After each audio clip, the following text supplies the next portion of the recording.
Hello students, welcome to my channel. Now I am going to solve check your progress from chapter 16 data handling of class 8 ML Agarwal. जैसा कि आप सभी जानते हो आपकी syllabus change हो चुकी है, ठीक है। तो इस चेक योर प्रोग्रेस में क्वेश्चन नंबर 1 to 4 ये आपका आउट ऑफ सिलेबस क्वेश्चन है। तो यहाँ हम क्वेश्चन नंबर 5 से स्टार्ट करेंगे।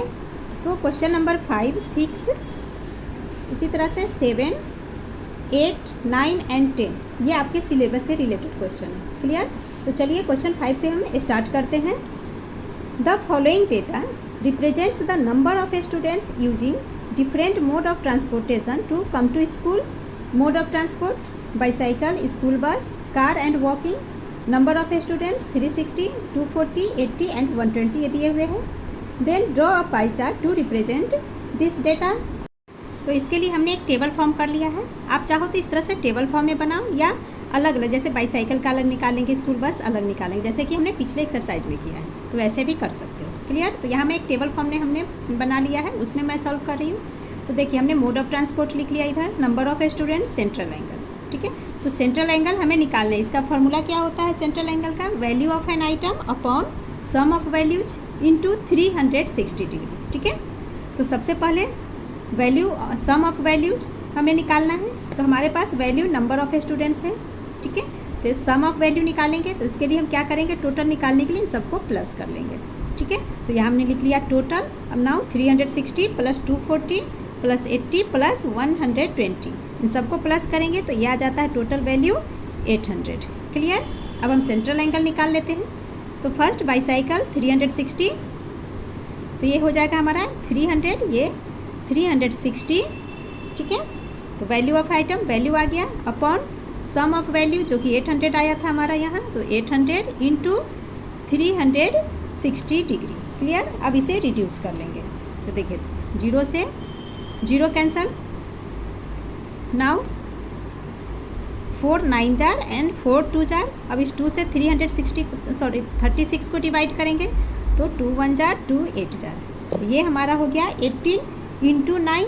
तो 18 9 जार होता है 160। तो इक्वल टू क्या आ जाएगा 162 degree. Clear? Now school bus के लिए सेंट्रल एंगल अब निकाल लेते हैं। तो स्कूल बस के लिए स्टूडेंट है 240, तो लिख लेंगे 240 अपॉन टोटल 800 इंटू 360 डिग्री। यहाँ भी इसे रिड्यूस कर लेते हैं। ये 2 जीरो से ऊपर के दोनों zero cancel. Now 8 3 jar 24।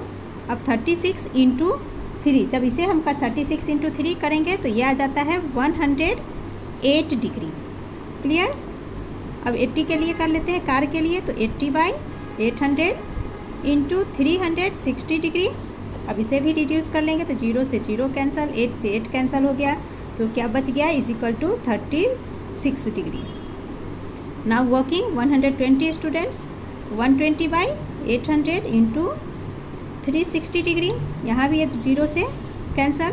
Now 4 3 jar 4 2 jar. अब इस 2 से 36 18 टाइम में डिवाइड हो जाता है, तो हो गया अब 18 इंटू 3, 18 3 जार 54, तो 54 डिग्री। क्लियर? तो अब हमारे पास सेंट्रल एंगल निकल गया 162, 108 and 36 degree and 54 degree. Clear? अब इस एंगल के अकॉर्डिंग हम क्या करेंगे, एक पाई चार्ट बना लेंगे। तो उसके लिए सबसे पहले एक सर्कल ड्रॉ कर लेते हैं।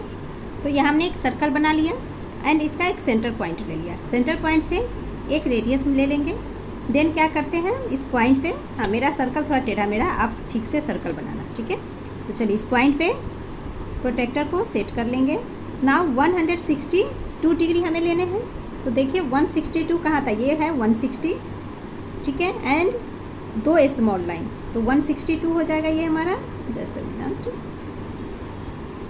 तो यहाँ पे 160 1 2 ये हमारा 160 का पॉइंट आ गया। अब इसे मैच कर दीजिए इस पॉइंट से, जो सेंटर पॉइंट है इससे अभी यहाँ हम मैच कर लेंगे इस पॉइंट पे, सेंटर पे, ठीक है। तो ये आ गया हमारा 162 डिग्री। किसके लिए? बाईसाइकिल के लिए लिख लेंगे बाईसाइकिल, ठीक है। अब नेक्स्ट है 108 डिग्री। अब इस ये जो अब हमने लाइन लिया इस रेडियस को मेन ले लेंगे पॉइंट, यहाँ से ऐसे पॉइंट बना लीजिए इस पर सेट करके। नाउ 108 डिग्री पे हम लाइन ले लेंगे। तो 100 यहाँ पे है, तो 110, 100 एंड 110 से 2 पॉइंट पीछे, तो ये यहाँ पे आपका पॉइंट आता है, ठीक है, ये वाला। तो यहाँ से एक पॉइंट हम ले लेते हैं, ठीक है। तो ये हमारा आ गया 108 degree for school bus, school bus. Next है 36 डिग्री फॉर कार, ठीक है। तो अब कार के लिए 36 डिग्री हमें ड्रॉ करने हैं, तब इस लाइन पे सेंटर पॉइंट मान लेंगे, central line. Now 36 degree point बना लेंगे। तो देखिए 30 यहाँ पे हमारा 30 है, देन 36, तो ये बिग लाइन 30, 35 एंड इससे एक इधर 36, ठीक है। तो यहाँ पे 36 आ रहा है, इस पॉइंट को मैं ले लेती हूँ ये। अब इसे मैच कर लेंगे तो 36 डिग्री आ गया।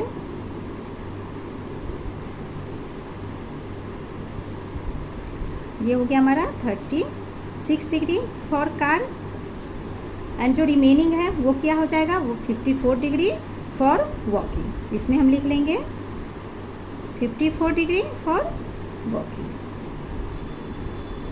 क्लियर। तो ये हमारा पाई चार्ट रेडी हो गया। Question 6 is answer the following question based on the pie chart given below. ये पाई चार्ट आपको दिया गया है, इसी के अकॉर्डिंग हमें आंसर करने हैं, ठीक है। तो इस पाई चार्ट देख लेते हैं। 10% इंफॉर्मेटिव, 15% न्यूज, 25% स्पोर्ट्स, 50% एंटरटेनमेंट, ठीक है। अब हमसे क्वेश्चन पूछा जा रहा है which type of programs are viewed the most. सबसे ज़्यादा कौन सा प्रोग्राम देखा जा रहा है। तो देखिए सबसे ज़्यादा परसेंटेज किसके साथ है, एंटरटेनमेंट 50%। तो यही हमारा आंसर हो जाएगा। तो इसे मैं यहीं पे लिख दे रही हूँ, ठीक है। तो सबसे ज़्यादा इंटरटेनमेंट है, तो यहाँ लिख लेंगे हम entertainment, entertainment is viewed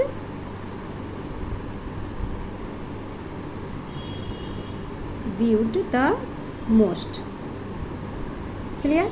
second question में which type of programs are viewed the list. सबसे कम, लिस्ट यानी कि सबसे कम क्या देखा जा रहा है। तो क्लियर है 10%।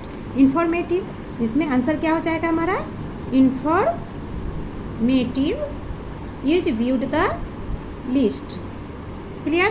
थर्ड में पूछा जा रहा है which 2 types of program have number of viewers equal to those watching sports channel. Sports channel 25% लोग देख रहे हैं। पूछ रहा है कि कौन से 2 चैनल है जिनके लोग मिल करके 25% के इक्वल है ना। विच 2 टाइप्स ऑफ, कौन सा ऐसा 2 प्रोग्राम है जो 25% के इक्वल है। तो क्लियर है कि न्यूज एंड इंफॉर्मेटिव 15 + 10 25, ये 25% स्पोर्ट्स के इक्वल है, ठीक है। तो इसका भी आंसर मैं यही लिख लेती हूँ।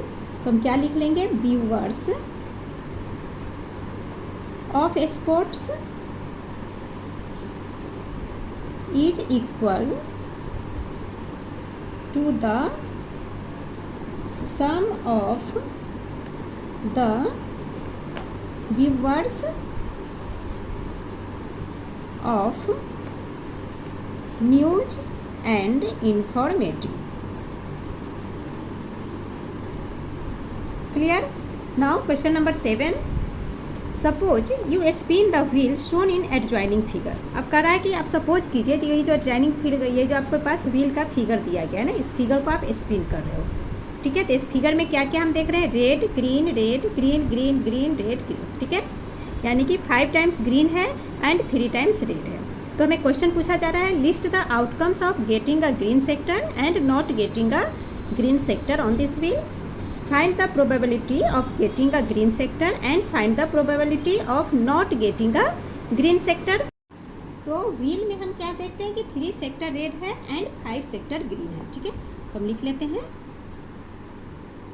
3 sectors are red and 5 sectors are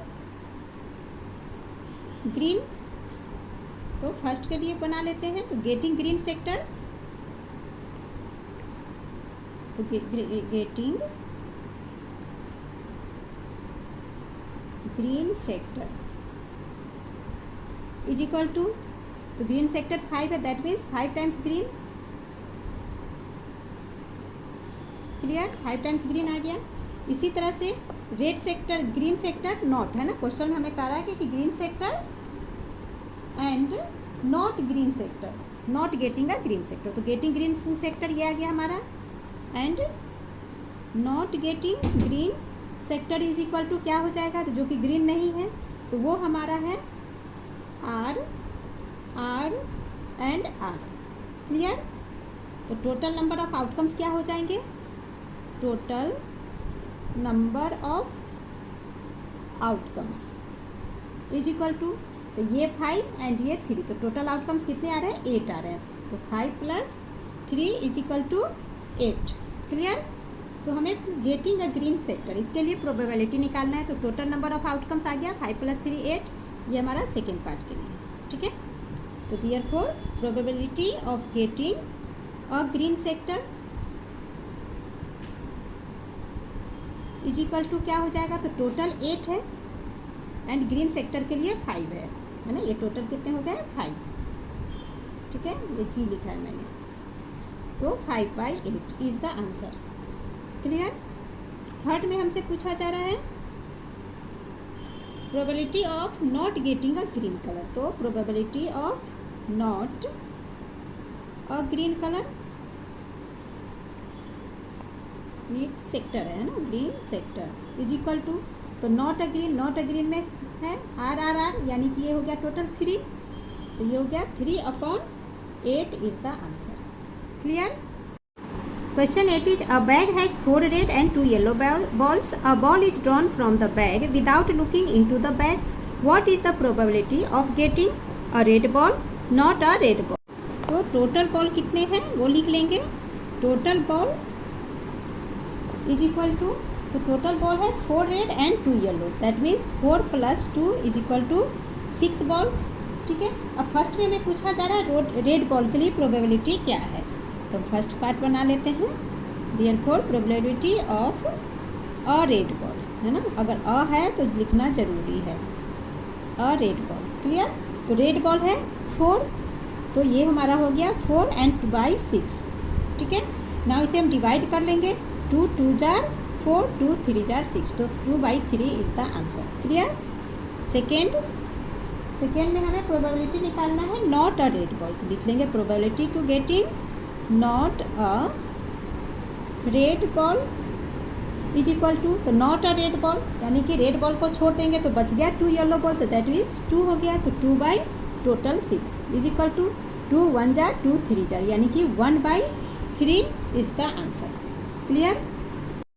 Question 9 is 3 coins are tossed together. Find the probability of getting at most 2 heads, 3 heads. हम लिख लेंगे फर्स्ट नंबर ऑफ क्वाइंस है ना, नंबर ऑफ क्वाइंस, तो टोटल 3 क्वाइंस की बात हो रही है, तो 3 क्वाइंस हो गए, 3 क्वाइंस को एक साथ टॉस्ट किया गया, तो नंबर ऑफ क्वाइंस 3 है। देन टोटल आउटकम्स क्या हो जाएगा, तो लिख लेंगे हम therefore total outcomes is equal to, coins के लिए क्या होता है 2 × 2, 2 क्वाइंस के लिए 3 क्वाइंस है तो एक और 2 से इंटू कर लेंगे, तो इक्वल टू 8, तो टोटल आउटकम 8 हो गया। नाउ पॉसिबल आउटकम्स क्या क्या पॉसिबल है वो लिख लेंगे, possible outcomes is equal to 8 बन रहे हैं। एंड पॉसिबल आउटकम्स क्या क्या हो सकता है तीनों क्वाइंस को जब हम एक साथ उछालते हैं तो, ठीक है, एच एच एच तीनों में हेड आ सकते हैं, या 2 में हेड एंड थर्ड में टेल्स आ जाए। इसी तरह से एच टी आ सकते हैं, या फिर तीनों में ही टेल्स आ जाए। सेकेंड 2 में टी, 1 में एच, या फिर टी एच टी, या फिर फर्स्ट में टी एंड दोनों बचे हुए में एच एच। ठीक है। इस तरह से टोटल हमारे 8 आउटकम्स पॉसिबल आउटकम्स हैं। क्लियर। 1 2 3 4 5 6 7 8 ये पॉसिबल आउटकम्स आ गए। नाउ एट मोस्ट 2 हेड्स के लिए प्रोबेबिलिटी पूछा जा रहा है फर्स्ट में, तो लिख लेते हैं first part, probability of getting at most 2 heads is equal to क्या हो जाएगा, तो इसका फॉर्मूला क्या होता है, total outcomes possible outcomes favourable outcomes by total outcomes. ठीक है। तो फेवरेबल आउटकम्स में हमें पूछा जा रहा है क्या, eight most 2 head. At most का मीनिंग क्या होता है पहले भी हमने बता रखा है, मैक्सिमम या मे बी 0, जिसमें 0 हो नहीं हो उसे भी काउंट करेंगे एंड मैक्सिमम को भी। दैट मीन्स ये जो हमने पॉसिबिलिटी निकाला है इसमें जिसमें मैक्सिमम 2 से ज़्यादा नहीं होना चाहिए, ओनली 2 है ना, 2 को ही मान के चलिए, तो 2 हेड्स तो होने ही चाहिए। अगर 2 से कम है, 1 है, तो वो भी काउंट करेंगे, या जिसमें हेड्स नहीं है उसे भी हम काउंट करेंगे। क्लियर? बट 2 से अगर ज़्यादा है तो उसे काउंट नहीं करेंगे। फॉर एग्जाम्पल यहाँ देखिए 3H है और हमें मैक्सिमम 2 चाहिए, तो 2 से तो ज़्यादा, मैक्सिमम 2 नहीं है इसमें, ये तो 3 हो गया मैक्सिमम, तो इसे काउंट नहीं करेंगे। एंड बचे हुए पार्ट में देखिए यहाँ पे 2 हेड्स है, इसमें भी 2 है, यहाँ 1 है, कम से कम 1 तो है, मैक्सिमम की बात है या मिनिमम तो है, मिनिमम वाले को काउंट करते, इसमें 1 भी नहीं है तो 0 है, इसे भी हम काउंट करेंगे। इसी तरह से इन सब तीनों को काउंट करेंगे। क्लियर? तो कितने हो गए? 1 2 3 4 5 6 7। ठीक है, तो favourable outcomes eight most 2 heads के लिए आ गया 7 अपॉन टोटल आउटकम्स 8, तो 7/8 is the answer. Clear? Now इसके सेकेंड सब पार्ट को देख लेते हैं। इसमें हमें से पूछा जा रहा है प्रोबेबिलिटी ऑफ गेटिंग 3 हेड्स। तो probability of getting 3 heads is equal to, तो 3 हेड्स कहाँ आ रहा है? एक ही टाइम आ रहा है, तो ये हो गया 1/टोटल 8। 1/8 is the answer. Last question 10 is a letter is chosen from the word rectangle, what is the probability that it is a consonant not a consonant. तो वर्ड रेक्टेंगल में कितने आउटकम्स है पहले वो लिख लेते हैं। ठीक है, तो लिख लेंगे हम total outcomes is equal to R E C T A N G L and E। तो टोटल कितने हो गए? 1 2 3 4 5 6 7 8 एंड 9। तो टोटल आउटकम्स रेक्टेंगल वर्ड में 9 है। ठीक है, तो नंबर ऑफ कॉन्सोनेंट क्या है वो भी लिख लेते हैं। तो number of consonants is equal to, तो नंबर ऑफ कॉन्सोनेंट्स कितने हैं तो पहले नंबर लिख लेते हैं, कौन कौन से कॉन्सोनेंट्स है। तो देखिए R C T N G and L, ये कॉन्सोनेंट्स हो गए 3 3 6। तो नंबर कितने हो गए total? 6। Therefore probability of getting a consonants, ठीक है, अ कॉन्सोनेंट्स इज इक्वल टू, तो कॉन्सोनेंट्स का नंबर 6 हो गया, तो फेवरेबल आउटकम हमारा क्या हो गया? 6 upon total outcomes 9। 6/9 is equal to 3 से डिवाइड, 3 2 जार 6, 3 3 जार 9, तो ये हो गया 2/3 is the answer. Clear? Part 2 देख लेते हैं। Probability of getting not a consonants is equal to, तो नॉट अ कॉन्सोनेंट्स 6 कॉन्सोनेंट है तो बच गया इसमें 3 कॉन्सोनेंट नहीं है, तो ये हो गया हमारा 3 फेवरेबल आउटकम्स अपॉन टोटल 9। तो 3 1 जार 3 3 जार, यानी कि 1/3 is the answer. Clear? And with this check your progress has been completed. Please like, share and subscribe my channel. Thank you.